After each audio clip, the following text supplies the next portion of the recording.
Hey everyone, you hear the term AI thrown around constantly, right? But is it just a buzzword or can it actually, solve real problems for your business? Today, we're going to cut through all that noise and show you how artificial intelligence is moving from this big abstract idea into a practical toolkit, a toolkit you can start using in your very next meeting. Let's get into it. So, when we talk about using AI, what are we really saying? It's so easy to picture it as this one giant, all-knowing computer brain in the sky. But honestly, the reality is so much more practical and, frankly, a lot more useful. What we're going to do in this explainer is completely reframe AI, not as one big scary thing, but as a set of specific, tangible tools that you can actually get your hands on. We're going to go on a little journey here. We'll start at the 10,000-foot view with the new data engine that powers everything. Then we'll see how it's completely shaking up the AI-powered marketplace.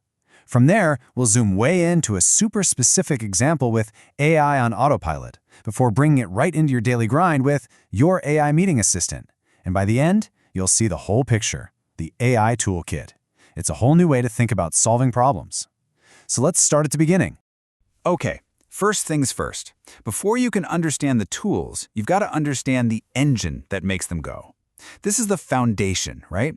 It's all about how these machines learn to process information, spot patterns, and even make decisions. And the heart of that engine is something called machine learning. Now, instead of programming a computer with a rule for every single possibility, you just give it a ton of examples and let it figure out the patterns for itself. It's kind of like how you teach a kid what a cat is. You don't give them a textbook definition, you just show them 100 pictures of cats. They learn from experience. Machine learning does the same thing, just on a massive digital scale. Now, this is a really important distinction. On one side, you have traditional AI. Think of it as an analyst. It's fantastic at predicting things and sorting through data that already exists. Your email spam filter is a perfect example. But on the other side, you have generative AI. This is the creator. It doesn't just analyze, it actually builds something new. For a business, that's the difference between an AI that can forecast your sales and one that can write your next marketing campaign. So how does it all learn? Well, when you boil it down, it's a surprisingly simple three-step loop. First, you feed it a mountain of data. Second, its algorithms just churn through all of it, finding connections and patterns that, honestly, a human probably would never see. And third, it uses those patterns to make smart predictions about brand new stuff it's never encountered before. That's really the magic of it, right there. Okay, so we've got this incredibly powerful new engine for understanding data. Let's see what happens when we unleash it on a real-world problem. How is this engine changing the #1 way customers find you? Online search.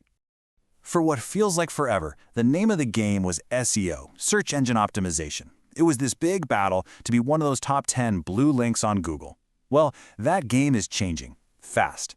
Now you have AIs that just give you the answer directly. So the new goal is GEO, Generative Engine Optimization.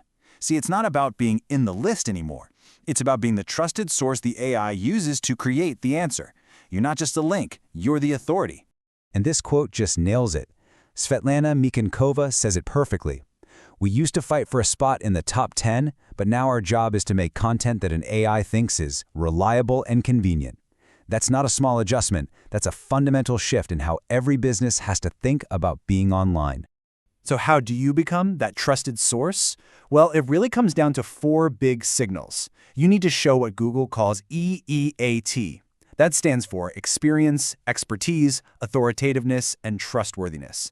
And what that means in practice is creating really deep, helpful content, structuring your website data so machines can easily read it, and just having a consistent, active presence online that proves you're the real deal. We've gone from the big data engine to the huge online marketplace. Now let's zoom in, way in. Let's look at a hyper-specific AI tool that's built to do one complicated job perfectly, and pretty much on autopilot. Check this out. It's called Danix.ai. It has one mission in life: manage Amazon ad campaigns. Now, for anyone who sells on Amazon, you know this is a hugely complex and time-sucking job. This tool just does it for you. It automatically adjusts bids, shifts money around, and manages keywords 24/7, all to hit one single goal that the seller sets: their desired advertising cost of sale, or ACOS. And here's the crazy part. For the user, it's unbelievably simple. You connect your account, give the AI just one number, your target ad cost, and then you let it go. The AI takes over the thousands of tiny decisions that have to be made every day. That frees up the business owner to think about strategy, not get buried in spreadsheets. It's the perfect example of a narrow, purpose-built AI doing all the heavy lifting. And this isn't some futuristic concept either. We're talking about more than 1,000 active Amazon sellers who are already using this tool right now. It just goes to show you that these specialized AI agents aren't coming. They're here, and they're solving real, complex problems today. Okay, so we went from a specialized e-commerce tool all the way down the funnel. Let's bring AI into an activity that I'm betting pretty much every single one of us has to deal with every week, the business meeting. Seriously, we spend so much of our work lives in meetings. It's a universal pain point. So the big question is, can all this powerful AI tech actually make them, less of a drag and more productive? Well, the answer is a huge yes. AI meeting assistants are basically the perfect note-taker you've always dreamed of. They do all the grunt work you hate. We're talking live transcripts, instant summaries after the call, and automatically pulling out action items. I mean, imagine never having to ask, so what did we decide ever again? They create this completely searchable archive of every conversation, turning all that talk into an actual usable resource.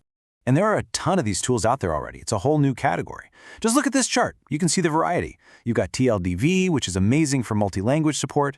Fathom is great at automatically finding and clipping the key moments. Fireflies plugs into all your other work tools. Otter gives you awesome real-time summaries. The point is, whatever your team's biggest meeting headache is, there's probably a specific tool designed to fix it. So we did it. We went from the high-level theory of how machines learn all the way down to a tool that can summarize your Tuesday morning check-in. Let's pull all these threads together. And this, right here, is the single most important thing to take away from all of this. AI is not one thing.